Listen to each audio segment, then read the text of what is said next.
kedudukan nasab memang sangat penting karena memiliki efek apa?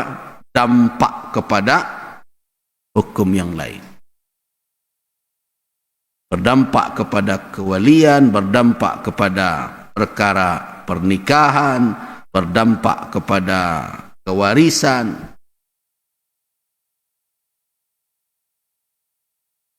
Nah, kemudian nasab juga menentukan apa? Secara faktanya menentukan kemuliaan seseorang. Tentu ukuran kemuliaan yang dimaksud adalah ketika nasab itu bersih dari danaah, dari perbuatan hina dan keji. Jadi kemuliaan yang dimaksud melalui nasab itu bukan disebabkan karena darah biru atau darah merahnya, dan karena gala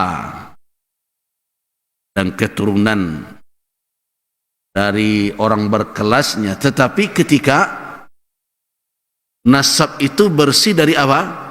Dari segala bentuk kehinaan, kemaksiatan kepada Allah Subhanahu wa Ta'ala. Jadi Nabi tidak pernah membanggakan kepada orang tentang apa? Terkait dengan kedudukan kakek-kakek beliau.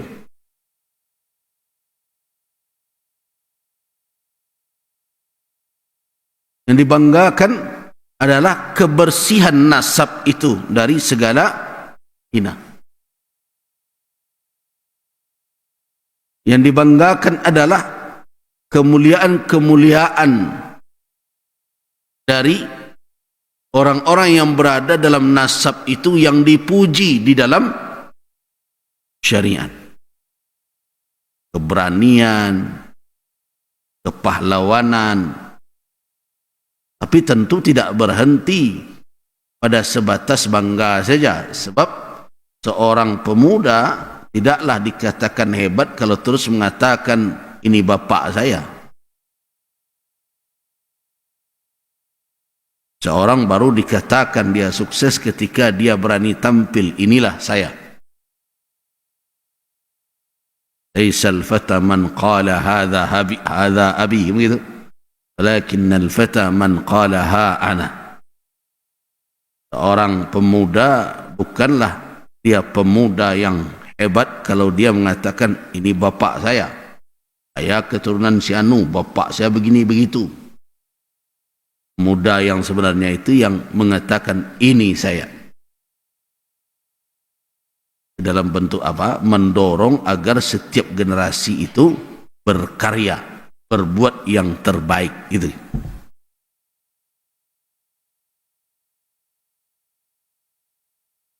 Di kemuliaan nasab itu didapat ketika apa?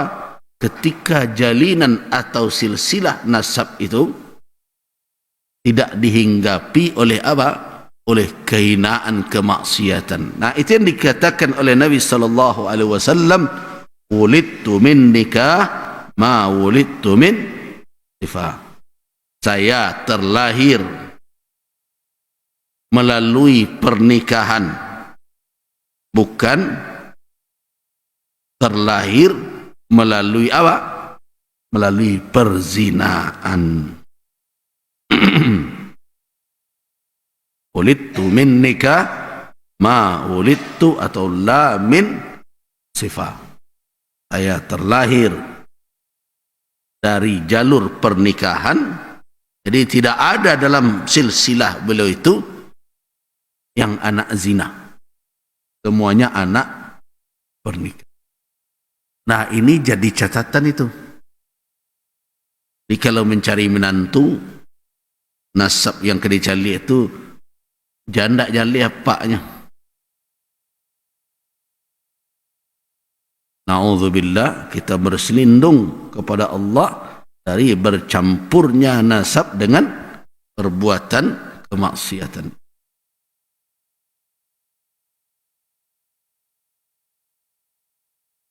Itu adalah izzah, kemuliaan. Nah, walau bagaimanapun, dari seluruh nasab yang ada di muka bumi ini, maka nasab yang paling mulia tidak bisa kita nafikan adalah nasab yang tersambung kepada Nabi sallallahu alaihi wasallam. Bagaimana tidak? Dengan ketersambungan nasab itu mereka mendapatkan rahmat dan berkah doa umat Islam keseluruhannya yang salat setiap waktu. Coba bayangkan. Allahumma salli ala Muhammad wa ala ali Muhammad. Nah, pada tahap itu tidak ada perbedaan pendapat para ulama bahawa orang yang bernasab kepada Nabi, mereka memiliki nasab yang syarif, yang mulia, tidak ada pertikaian.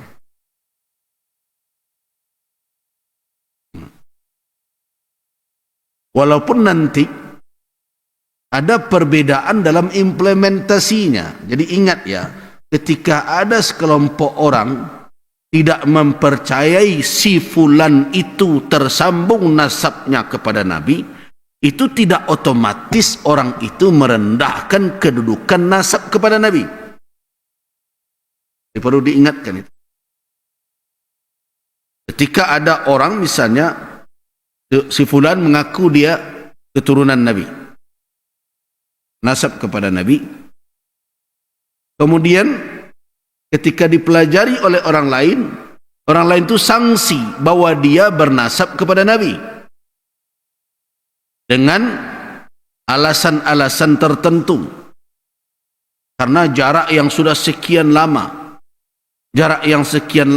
ditambah dengan berbagai analisa mengakibatkan kalaupun dia bernasab kepada Nabi itu tidak sampai ke tingkat qat'i, ke tingkat pasti. Nah, apabila kedudukannya seperti itu kemudian ditolaknya, yang ditolaknya bukan kemuliaan nasab Nabi, yang ditolaknya adalah nasab si fulan tersambung kepada Nabi. Ini dua hal yang berbeda. Kemuliaan nasab kepada Nabi sallallahu alaihi wasallam itu diakui oleh setiap muslim. Diakui kemuliaan nasab kepada Nabi sallallahu alaihi wasallam. Kita temukan hadis Nabi sallallahu alaihi wasallam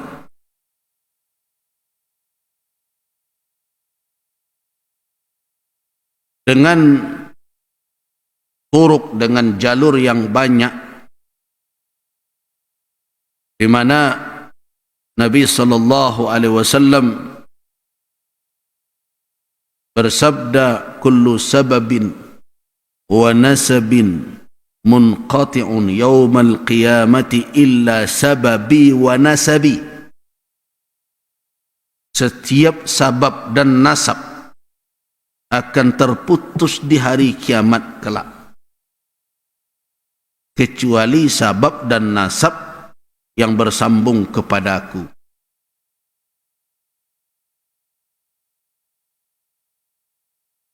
Ayat ini memang ada di antara ulama yang mendhaifkan, ada yang menghasankan, ada yang mensahihkan. Namun dari berbagai turuk atau jalur riwayat hadis ini, saya termasuk yang cenderung kepada pendapat yang mengatakan bahawa jalur yang banyak itu saling kuat, menguatkan satu sama lain.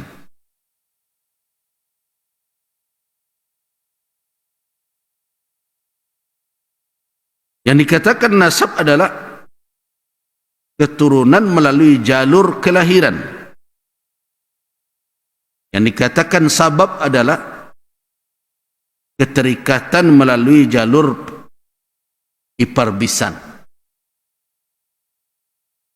Itu makanya Umar bin Al-Khattab radhiyallahu anhu ingin betul ada sabab yang tersambung antara dia dengan Rasul.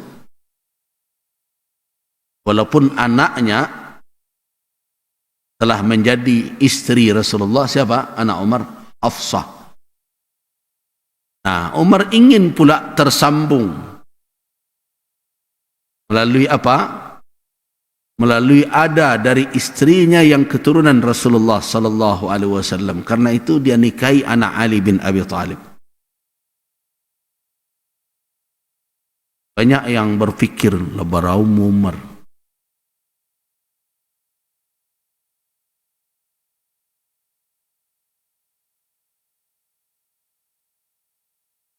Tetapi itu di zaman itu biasa saja.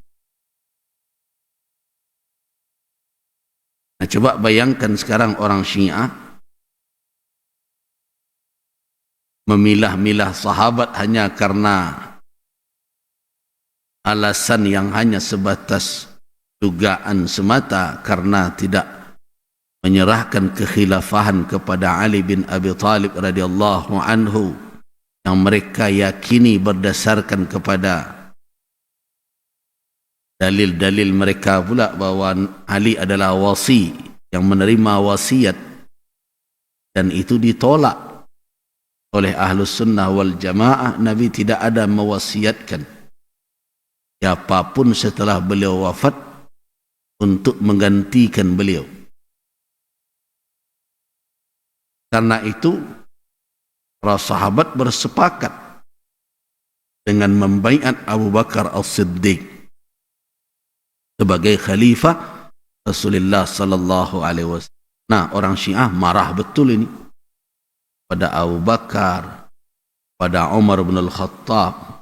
Padahal antar mereka terjalin sabab. Sabab itu ada, terjadi nanti iparbisan antar mereka. Ya, orang itu satu sama lain saling berhubungan, awak saling membenci. Itu tidak rasional ya, cara berpikir orang hari ini. Orang-orang Syiah begitu keyakinan mereka, dan kita tolak keyakinan itu. Dan di situ ada percanggahan yang sangat hebat antara kita dengan Syiah yang sulit dipertemukan kalau mereka tidak bertaubat kepada Allah dari mencela mencaci maki sahabat Nabi. Ada titik simpang. Kita lanjutkan. Karena itu kemuliaan nasab Nabi itu diakui oleh kaum muslimin.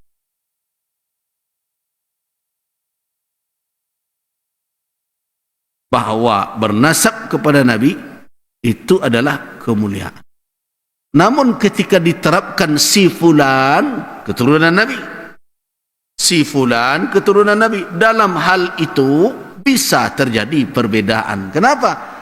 Karena jarak yang begitu lama dan sudah banyak yang bertebaran, dan tidak semua dari garis keturunan itu tercatat dengan rapi, maka tidak pula berdosa ketika orang tidak mempercayai si fulan itu keturunannya, keturunan Rasulullah. Tidak ada dosa. Jadi jangan dianggap seolah-olah ini kena kutuk pula nih, nak mengakui si fulan jadi keturunan Nabi. Itu berlebihan namanya. Bisa saja orang itu mengatakan dia keturunan Rasul, hak dia dengan dasar-dasarnya, tetapi ketika dikaji oleh seseorang ada analisa yang mengatakan dia tidak percaya dengan ranji dan silsilah tersebut, itu hak dia pula. Nah, urusan penghormatan perkara lain. Orang yang tidak bernasab kepada Nabi pun harus dihormati. Apalagi kalau dia seorang alim, kita hormati dengan alasan keilmuan dia.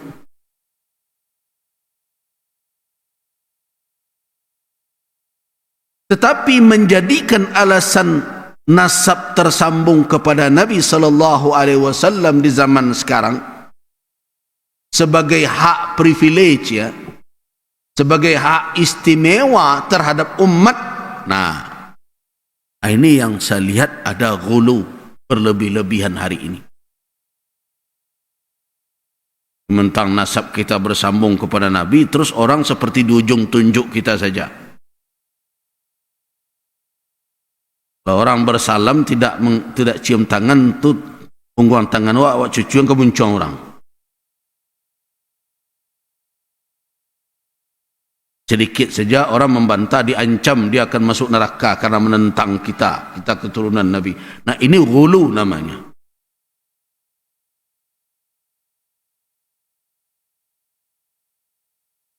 Nah, di ranah Minang, karakter seperti itulah yang berhasil para ulama kita dahulu, hasil para ulama kita untuk memberikan petunjuk kepada umat jangan berlebih-lebihan dalam perkara itu.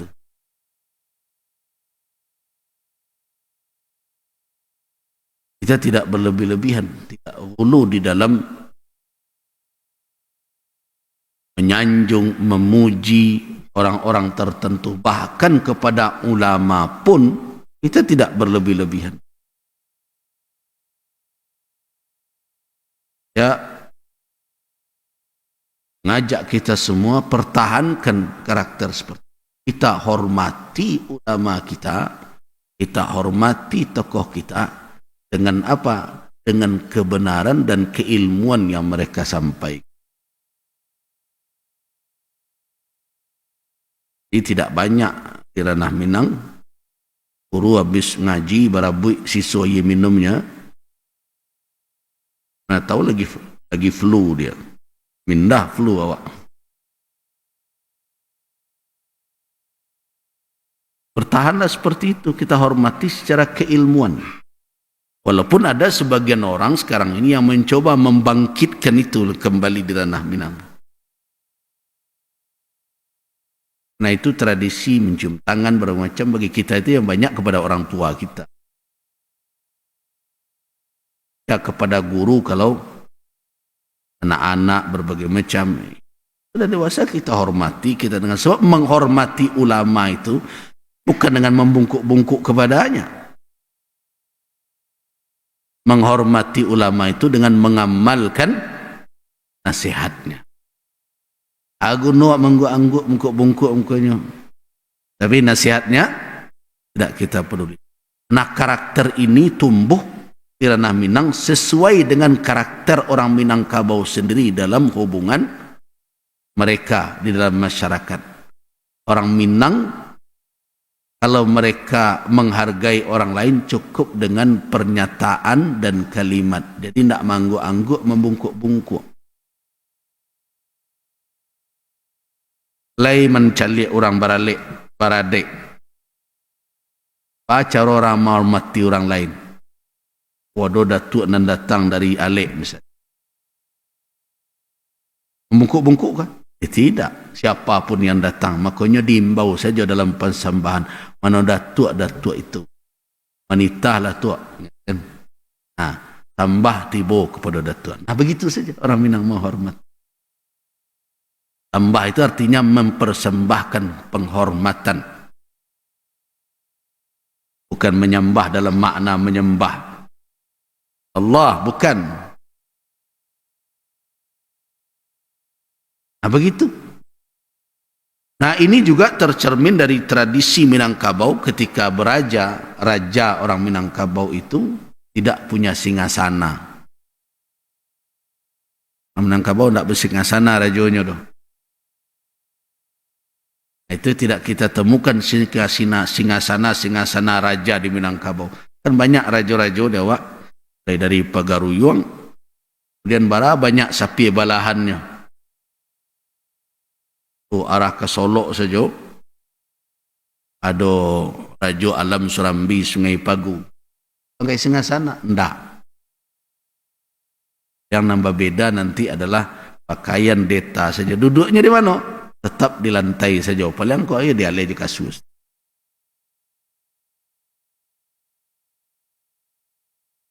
Arah ke pesisir ada Indopuro. Begitu juga. Arah ke Pasaman ada banyak raja-raja. Raja di Kinali, raja di Simpang Ampe. Ya. Mereka menunjukkan apa? Egaliter kata orang sekarang. Nah, jadi itulah yang berpadu penghormatan tidak diseret kerana ghulu berlebih-lebih.